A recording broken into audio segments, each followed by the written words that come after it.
Hi spooky friends, welcome back to my channel, or welcome if you're new. Today I am going to be doing something a little bit different, and I have been craving some good thriller books, and I don't know where it's come from. I've been reading a ton of horror books recently, and I've been kind of missing the thriller aspect. I read a couple really good ones earlier on in the year, and I thought I really want to try and find a 5-star thriller book. They are so rare for me. I usually only give thrillers between like a 3 and a 4 if they're really good. Um, so this video might be a challenge, but I'm always up for a challenge. I'm going to be reading thriller books until I find a 5-star. And this video will not end until I reach a 5-star. It's kind of scary because I think in my lifetime I've given like maybe 4 thrillers a 5-star, and it's always like my second or third most read genre. So definitely a challenge. So I pulled a couple from my shelf that have been kind of sitting there gathering dust, which I think might be good. There may be a 5-star in here. I have picked authors that I didn't like as well. I say authors, there's one author in here. So if none of these books work, then I do have one up my sleeve that I am highly anticipating to be a 5-star. But I don't want to read it too early on, because then this video is going to end way too quickly. And I really want to give this as much attention as possible to really give these thriller books a chance. So I think I'm going to start with Nothing Stays Buried by PJ Tracy. This is a book that was re-gifted to me from my mother.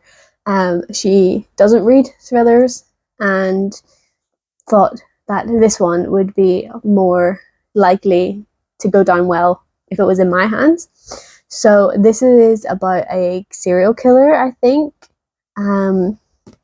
He's killed before, he'll kill again. So yeah, definitely serial killer. I think it's got a pretty good rating on Goodreads. I will pop it up on the screen. So yeah, I'm intrigued.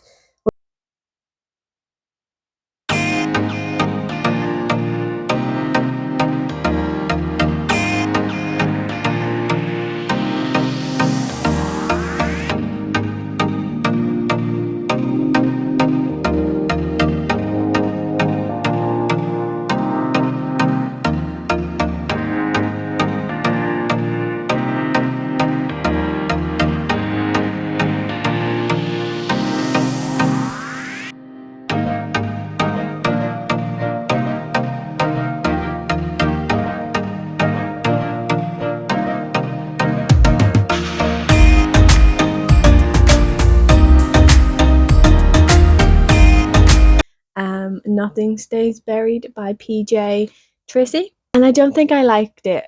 This I'm giving a 2-star. I feel like it had potential, but just lacked in certain areas. So essentially, Nothing Stays Buried is a crime detective story. We're following 2 detectives as they discover another murder in a park in a city, and they realize that it is connected to a previous murder because of calling cards.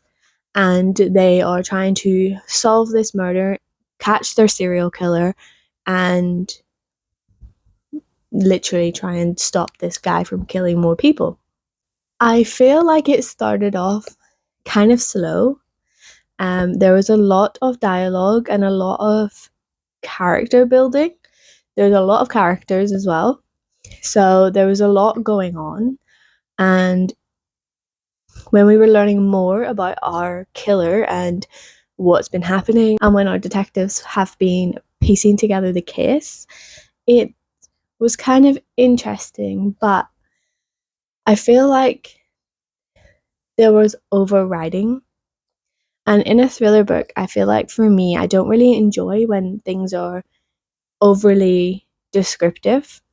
And I don't know if that is just a me problem, but I didn't really enjoy the writing style. I feel like there was a lot of unnecessary build up, and descriptions. This is a book that is part of a series.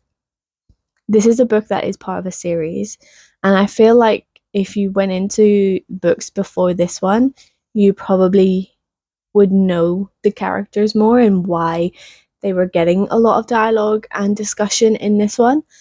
But I don't think that you need to read the previous books in the series to understand what this is. In the end, our killer was very one-dimensional. I don't think they give him enough detail or reasoning in the book.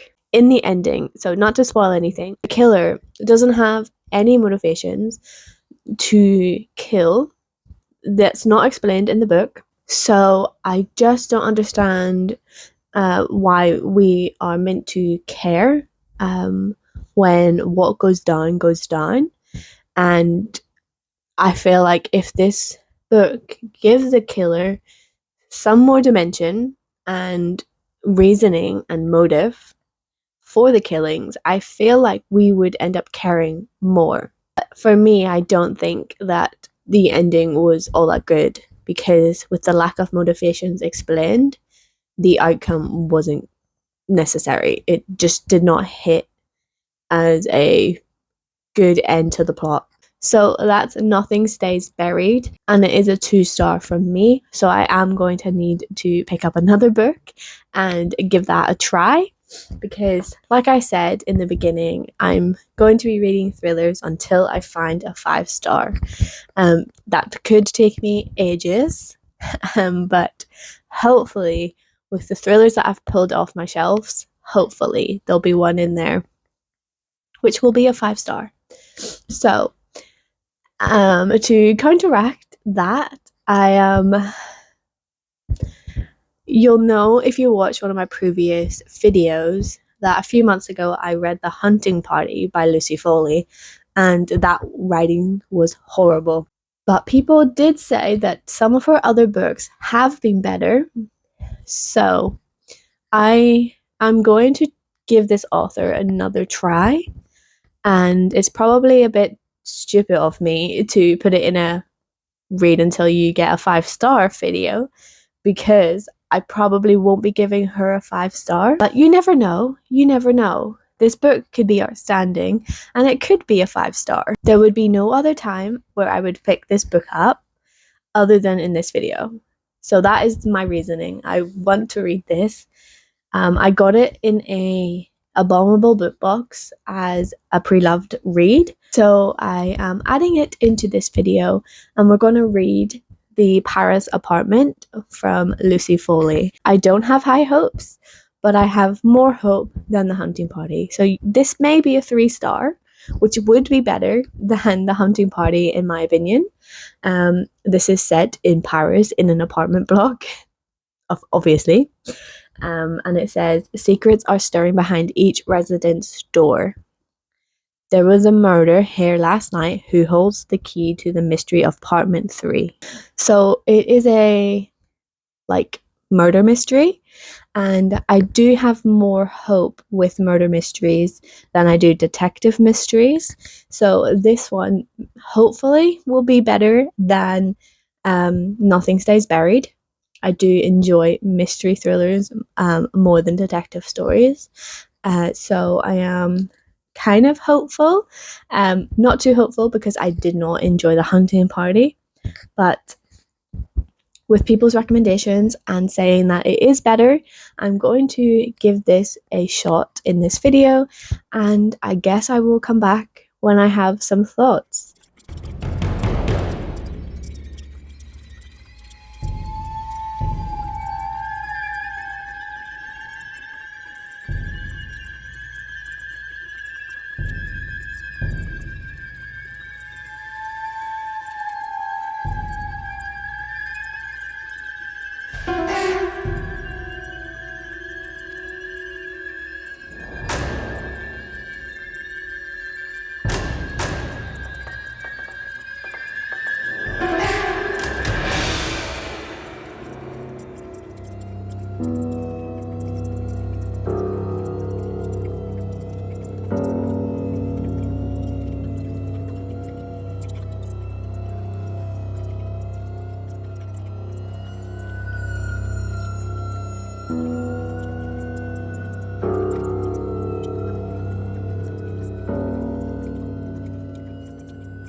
So looking back through my clips, I realized that somehow the clip of me finishing this book and talking to you about it and giving you my views has just disappeared. I don't know where it's gone. I probably have deleted it without even realizing that I did it, but here we are, and I have to refilm this. It is now many, many weeks later when I've come to edit this, and I don't actually know what exactly I said in my review for the Paris apartment. I do know that I did enjoy this more than The Hunting Party by the same author. I did enjoy it more than the last book in this video, but it's not a 5-star. So that does mean that this video is continuing, and you'll see the next books that I read following this one. But the Paris apartment was more intriguing than Nothing Stays Buried, and also Lucy Foley's The Hunting Party that I read earlier this year. The Paris apartment follows this girl who goes to Paris and wants to stay with her brother in his apartment, and she rings the doorbell, tries to get in, and somehow between the space of her talking to her brother and arriving at his place, he's just gone missing. He doesn't answer, she can't get in, she tries, talks to everybody, and it's this mystery that she wants to solve. So we learn a lot about the people who live in this apartment, and it's following, I think her name's Jess. Let me just confirm that. Yeah, it is Jess. I remembered. So we're following Jess, and she kind of talks to the neighbors. We have the concierge in here. I can barely say that word. Basically the property manager, and it has a lot of different perspectives, so it is intriguing, and you kind of get an insight into the different people living in this apartment, what the relation was to her brother, and putting pieces together in this puzzle. So it was intriguing. It kept my intrigue until the end. I didn't really enjoy that ending. That seems to be a problem with my thrillers. But yeah, I mean, it was better than The Hunting Party, which is why I'm giving it a 3 and not a 2. So it was better than the last book as well. So that is why it's a 3. But I did not love it enough to rate it any higher. It does not stand out as a incredible book, but it is better than the other ones. So that is the Paris apartment, and I think the next book is going to be Broadmoor Bay. Let me know in the comments if you've been reading any of these books, what your opinions are, what your thoughts are, and if you have any suggestions, what is a 5-star thriller for you?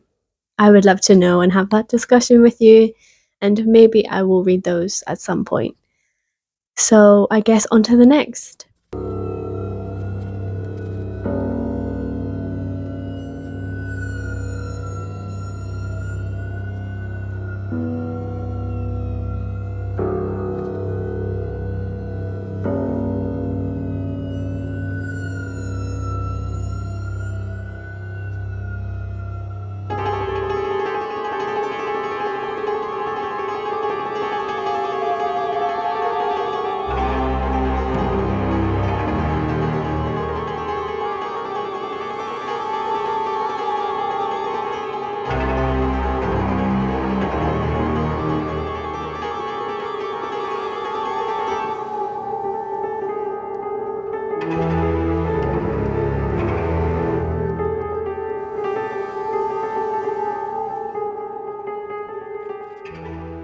I've gotten 82 pages in to this book, and I'm DNFing. This writing is horrible. The white flight is kind of annoying to me. I don't really enjoy how within 82 pages it was continuously being brought up, and it just doesn't seem like the right book for me. The writing's horrible. The chapters are way too long. So I'm 82 pages in, and that's 3 chapters. So that's crazy for a thriller book. It feels like such a slow burn. And like I said, I don't really enjoy the commentary around race and the white flight and how much it actually comes up in such a short space of time. I don't feel like there's been a lot of character development other than how pretentious they are being. I'm stopping it before I get too far into it because I know that it will not be more than a 2-star book. So I'm stopping it early so I can pick up something else and continue with this video to really try and find that 5-star thriller. So I'm going to be picking up Survive the Night by Riley Sager. I've been catching up with Riley Sager's backlist for a little while. I've got a hold on their most recent story, The Middle of the Night, and I've just finished The Only One Left, and I think The Only One Left was definitely their best thriller story. So I am slowly making my way through their backlist, and yeah, I'm intrigued by this. People like it, some people don't. It's very polarizing. It seems like it's a one setting sort of story, and I do love that type of thriller. So I'm intrigued. I'm going to have a look and see if I can pick up an audiobook as well and give this a shot. Hopefully this will be my 5-star read and we can end this video. Or I will need to pick up the other ones that I've got on this list as well. I'm going to do some more reading tonight and try and get a little bits of a way through Survive the Night and check back in with you tomorrow afternoon. This one was decent. I really did enjoy reading this. I just did not like the description of this woman. I don't really understand if that's how women in the 90s kind of reacted. I wouldn't have jumped in the car with that stranger. So I don't know if that's just a generational thing. Maybe it's because I actually grew up in the early 2000s rather than in the 90s. I was only like 3 or 4 at the end of the 90s. So not really sure on the direction that women kind of lived their lives. But in this story, we follow Charlie, who is wanting to go back home from campus because her friend has been unalived by the campus killer. And she jumps in a car with a stranger. I don't know if that's something that people would do. I just know that that's not something I'd do in this society. But we follow that story, her journey. Can she survive the night in this car with this stranger? She sees things, hallucinates, and all of that stuff.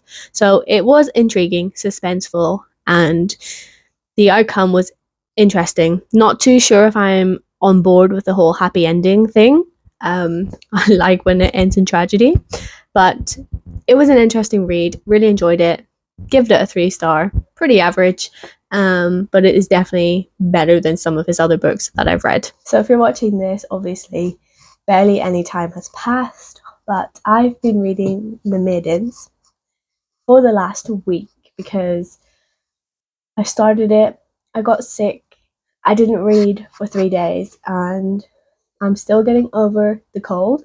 So yeah, I had to take a little bit of a break, but I picked it back up again, and that is where I'm going to pick up in this vlog. So I don't actually think that I've filmed any clips of me reading this book. Anytime I picked it up, I've literally just forgotten. So apologies if there is no b-roll shots of me reading. You will be glad to know that this is the end of this video. I have finally found the 5-star thriller. So The Maidens, for me, was definitely a 5-star read. I thought it was incredible. It kept me hooked, even if I did stop it for a little bit. If I didn't get ill and not want to read, then I probably would have finished this a lot sooner. than a week later, but it was so intriguing. Loved the storyline. The book kept me guessing, which is always a nice thing to have in a thriller. And the fact that this is a dark academia thriller definitely helped. It pushed the story along. Really loved the Cambridge setting, and it felt very autumnal. This was a really good story about loss, grief, and like what motivates you, what makes you want to kill. And even though like ancient Greece, like the Greek myth, does not appeal to me, somehow this book made it interesting and intriguing and made me want to continue reading to find out who was doing the murders, who was killing the maidens. So we're following Mariana, who is a group therapist. She gets a call from her niece, who's studying in Cambridge Uni, that her classmate and friend has been murdered. And then Mariana goes to Cambridge to consolidate and help Zoe, her niece, through the difficult time, and kind of gets twisted into a web of campus life and seeking the murderer, essentially. So that's the main plot line. And Mariana is also struggling with her own grief. So we're learning about that throughout the story as well. So it's weaved perfectly into the story, and it creates well-rounded characters. I feel like they were all three-dimensional, like there was a purpose and a reason in their actions, and it didn't feel 2D.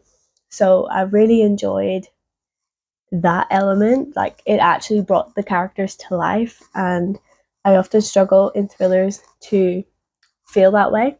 So The Maidens is definitely a really good book, and it has finally ended this video for me. So I've read 4 books and DNF'd 1 in this video, which isn't too bad, to be fair. I've had such a thrilling ride, and exploring new authors, returning to authors, giving authors a second chance, and definitely The Maidens stands out as the one that is the best out of all of these. And then I would say it's Survive the Night by Riley Sager, and then The Paris Apartment by Lucy Foley, and then Nothing Stays Buried by PJ Tracy, and then obviously the one I DNF'd, I think it's called Broadmoor Bay or something like that. So that is Reading Until I Get a 5-Star Thriller. And I am very happy with finding The Maidens, because I was just intimidated for a while because of it being dark academia. It's not usually my vibe, and especially with Greek mythology, I really do not connect with the Greek world. It's just not something I enjoy reading about. So I wasn't really hopeful that this book would be a winner, but it is, and I am really glad to have finally read it. I am going to continue this style of reading. I really have enjoyed kind of continuing to read stories from a certain genre until I find a 5-star. It's been very interesting to kind of use my enjoyment and critique of a story to kind of figure out what rating, because usually I would just go off of vibes and how the book has been written and how that has made me feel. So trying to be more strategic and reading stuff that I think that I'm going to enjoy, or trying new things out, even testing tropes that I don't usually enjoy, just to test the waters and see what works for me and what doesn't. So it's been interesting, and I have had a good time. I'm going to end the video here to try and stop talking because my throat is starting to go again. So thank you so much for watching this. Until next time, keep your pages turning and embrace the darkness. Bye!